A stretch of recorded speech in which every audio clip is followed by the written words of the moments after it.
cards for Libra, please. For Libra. So, tignan natin yan. So, you have 50,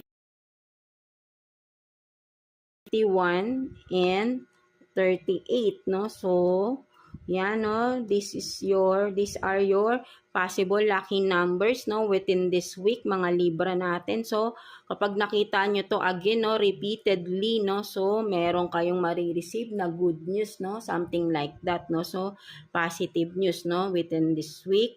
Or maybe, kung hindi man kayo, a family member ninyo, or within your circle, no?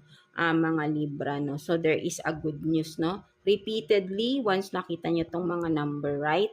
So, yeah, that's it for you, mga Libra, no? So, maganda rin yung inyong reading right now sa career ninyo. So, claim it, no, mga Libra natin. So, again, no, God bless you, Libra, and thank you for watching, Libra.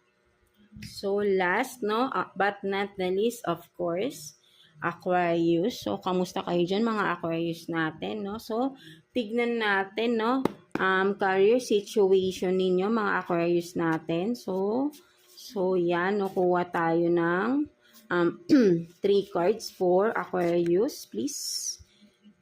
3 cards for Aquarius. 3 cards for Aquarius.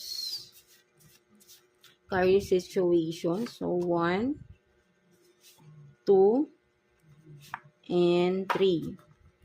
So, tignan natin yan.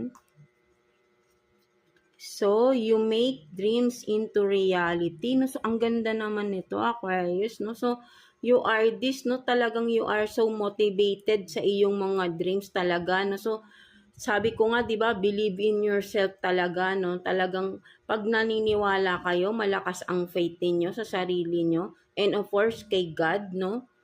Magkakatotoo ang mga dreams nyo, no? Magagawa nyo maging totoo to. Basta naniniwala talaga kayo sa sarili ninyo, no? Mga Aquarius natin. And overall, no?